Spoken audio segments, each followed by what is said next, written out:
تو آؤ میرے سنی شیعہ بھائیوں، میرے کرم فرماؤ، انصاف کی اینک لگا کر اور عدل و انصاف کا دامن تھام کر، تعصبات کی پٹیاں اتار کر، اپنے آباء و اجداد کی اندھی تقلید کا دامن چھوڑ کر اللہ کا قرآن پڑھو، پیغمبر خاتم کا فرمان پڑھو، تاریخ اسلام پڑھو، بزرگان دین کا کلام پڑھو۔ اتنے دعوے داران خلافت نظر آتے ہیں، پیغمبر اکرم کے بعد اتنے دعوے داران امامت نظر آتے ہیں، وہ بنی تیم میں سے ہوں، بنی عدی میں سے ہوں، بنی امیہ میں سے ہوں، یا بنی عباس میں سے ہوں، یا سلجوکیوں میں سے ہوں، یا سامانیوں میں سے ہوں، یا آل محمد میں سے ہوں۔ آؤ ان 5 معیاروں پہ پرکھو کہ پیغمبر اسلام کے ان 5 صفات و ملکات کا حامل کون نظر آتا ہے۔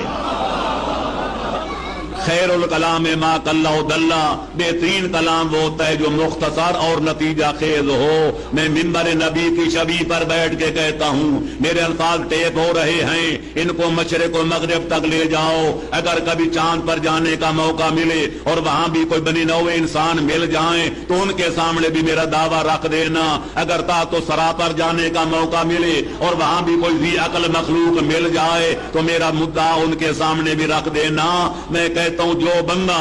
تعصب کی اینک اتار کر، اناد کا دامن چھوڑ کر، بزرگوں کی اندھی تقلید کا پٹا توڑ کر اللہ کا قرآن پڑھے گا، پیغمبر خاتم کا فرمان پڑھے گا، بزرگوں کو کلام پڑھے گا اور تاریخ اسلام پڑھے گا، میں کہتا ہوں تحقیق کرتے کرتے آسمان کا شامیانہ ٹوٹ کر فرش زمین پہ گر جائے گا، فرش زمین اپنے اہل کو لے کر پانی میں دھس جائے گا، تقدیریں بدل جائیں گی، تدبیریں ٹل جائیں گی، کوئی ہمالیہ جیسے پہاڑ ہوا میں دھنکی ہوئی کپاس کی طرح اڑتے ہوئے نظر آئیں گے، سمندروں کو آگ لگ جائے گی، کائنات توبالہ ہو جائے گی، پر اللہ کے قرآن سے، محمد عربی کے فرمان سے، بزرگوں کے کلام سے اور تاریخ اسلام سے اگر پیغمبر خاتم کے ان صفات اور ان ملکات پنجگانہ کا کوئی وارث نظر آئے گا، کوئی حامل نظر آئے گا، کوئی آئینہ بردار نظر آئے گا، یا علی نظر آئیں گے یا اولاد علی نظر آئے گی۔